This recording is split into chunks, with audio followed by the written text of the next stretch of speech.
संसार तोते अभिनंदन तो चल बाटरे झर फूल चंदन तो चल बाटरे झर फूल चंदन समयर चक्का भौरी घुरे घुरे फुले कांदनालो चढ़ीबु तू फूल सवारी धीरे धीरे फुले कांदनालो बाहादर सुख परा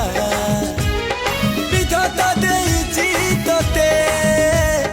विरह वेदना सबु सहिबाकु हवा मते